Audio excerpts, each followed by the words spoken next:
कदम, कोई बुनियादी कदम मैं कभी आगे नहीं बढ़ूंगा गरीबों की इजाजत के बगैर, गरीबों के मेहरबानी के बगैर। मिस्टर भुट्टो की हुकूमत खत्म हो चुकी है। सारे मुल्क में मार्शल लॉ नाफिज कर दिया गया है।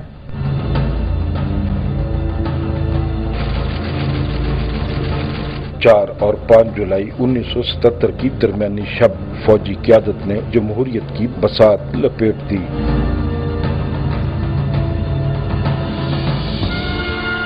अगले रोज वजीर आजम जुल्फ़िकार अली भुट्टो और अपोजिशन इत्तेहाद PNA के दरमियान नए इंतखाबात के लिए मुआहदे पर दस्तखत होने वाले थे। अपोजिशन की राइट विंग पार्टियों ने 77 के इंतखाबी नताइज मुस्तरद करके भुट्टो के खिलाफ तहरीक का आगाज कर रखा था। इंतखाबात मुकम्मल होते ही मैं इक़्तिदार कौम के मुंतखब नुमाइंदों को सौंप दूंगा और मैं इस लाहे अमल से हरगिज़ इनहराफ नहीं करूंगा। आइंदा 3 महीनों में मेरी सारी तवज्जो इंतखाबात पर मरकूज होगी।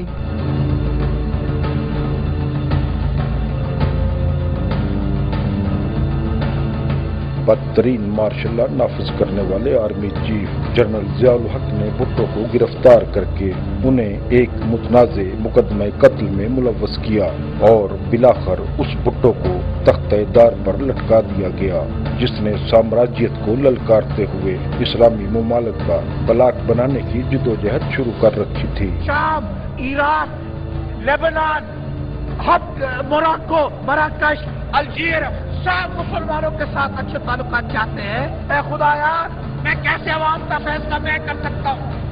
अगर जनाब आपको मंजूर है, अगर मंजूर है तो ठीक है, नहीं मंजूर है तो जन्नत में जाए, तो फिर जन्नत में जाए। 5 जुलाई 1977 के मार्शल लॉ के नतीजे में पूरी कौम को यरगमाल बना लिया गया। औरतों, बच्चों, मजदूरों, किसानों, वकीलों, दानिश्वरों, सहाफियों, सियासतदानों, सियासी कारकुनों और इंसानी हकूक के अलमबरदारों से जेलें भर दी गईं। कैद, कोड़े और फांसी की सजाएं कौम का मुकद्दर बन गई। प्रेस की आज़ादी सल्ब कर ली गई। लोगों के होंठ सी दिए गए। बेइंसाफों को इंसाफ की मसनद पर बिठाकर इंसाफ का मुंह चढ़ाया गया। वो सोशल डेमोक्रेसी पर बहुत यकीन रखते थे, जिधर हर आदमी के पास एक्सेस होता था हेल्थ फैसिलिटीज के, एजुकेशनल वेलफेयर फैसिलिटीज के और एक वेलफेयर स्टेट। वो पाकिस्तान के अंदर एक वेलफेयर स्टेट कायम करने चाहते थे। जनरल ज़ियाउल हक और उसके साथियों ने कौम को बंदूक की नोक पर कायद-ए-आज़म के पाकिस्तान की बजाय उस पाकिस्तान और उस दो कौमी नजरिए से मुतारफ कराने की कोशिश की जिसकी अमरीयत को जरूरत थी।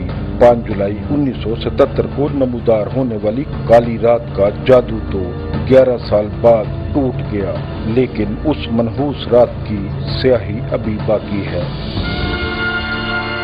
बेशक हम उस दौरे यजीदियत के साए से आज भी पूरी तरह बाहर नहीं निकल सके। इनको सियासत की कोई समझ नहीं है, इसलिए मैं कह रहा था ओ खुदा के लिए अवाम को, अवाम के नुमाइंदों को इक़्तिदार दो।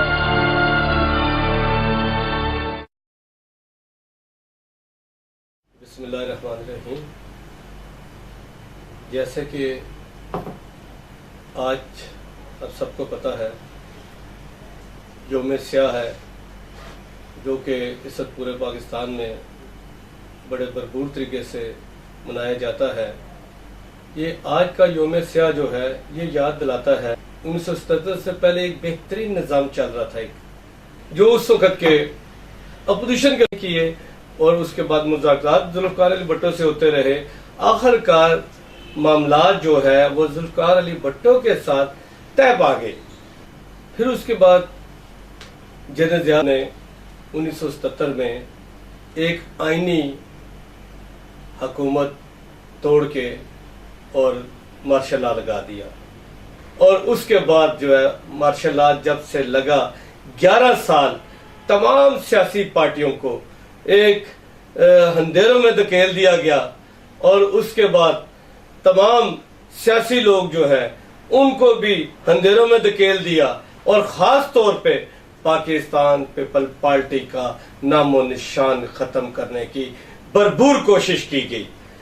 पाकिस्तान पीपल पार्टी के सीनियर लोग जिनको गली कूचे से पकड़ पकड़ के कोड़े मारते रहे और बड़ी बड़ी जेलों के अंदर डाल दिया गया और काला पानी बेचते रहे और उसके बाद ऐसी ऐसी सजाएं दी, ड्रमों के अंदर हमारे पाकिस्तान पीपल पार्टी के लोगों को डाल के और उनको फुटबॉल के जरिए उनके साथ खेला गया। और ये पाकिस्तान पीपल पार्टी के जो ऐसे जोशीले लोग थे, जो अपनी जान कुर्बान करने वाले लोग थे, उनको ऐसा ऐसा जुल्म किया और उनको मुल्क के अंदर से भेजा गया कि आप मुल्क बदर हो जाए।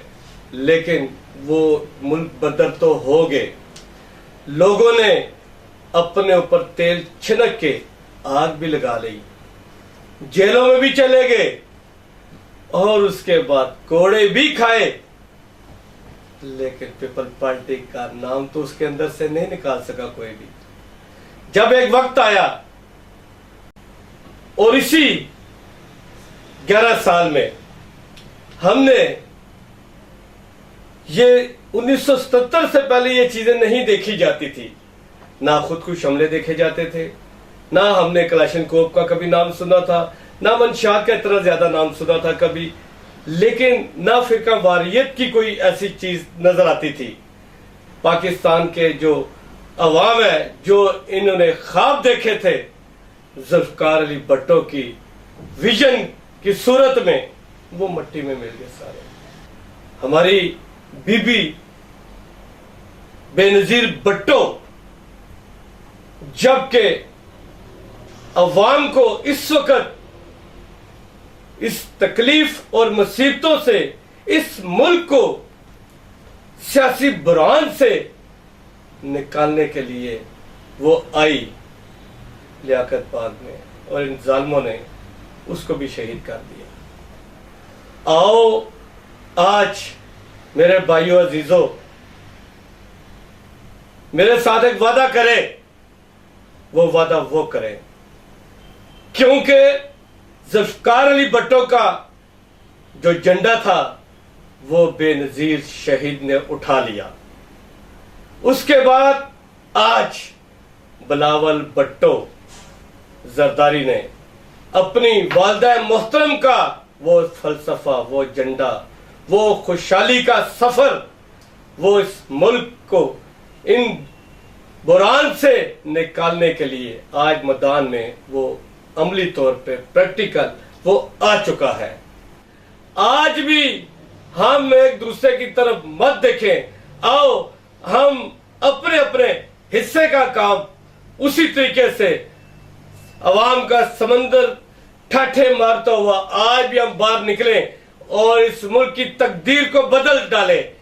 मेरे भाइयों अजीजों, आज जैसे कि आपको पता है जिस हालात से हम गुजर रहे हैं, दहशत गर्दी, खुदकुश हमले, और उसके बाद हम भी निपट रहे हैं, और उसके बाद अखवाजे पाकिस्तान भी इस वक्त निपट रही है उनके साथ। आओ हम इस वक्त इस मुल्क और कौम की खातिर पाकिस्तान पीपल पार्टी को आज हम दोबारा फिर इस वक्त आए बाहर निकले, खुशहाली की तरफ लेकर आए, ताकि इस मुल्क और कौम को मजबूत बनाने में हम अहम किरदार अदा करें। इस वक्त मैं जो समझता हूं, पाकिस्तान को जो मसाइल हैं, बैरूनी कुव्वतों से ज्यादा अंदरूनी मसाइल का सामना है पाकिस्तान को। हम अंदरूनी तौर पर मजबूत करें, अपने आप को मजबूत करें और इस मुल्क को मजबूत करें, और इस वक्त बिलावल भट्टो की क़यादत में हम इस वक्त दोबारा फिर हम इस मुल्क की खुशहाली और तरक्की के लिए काम करें। पाकिस्तान जिंदाबाद।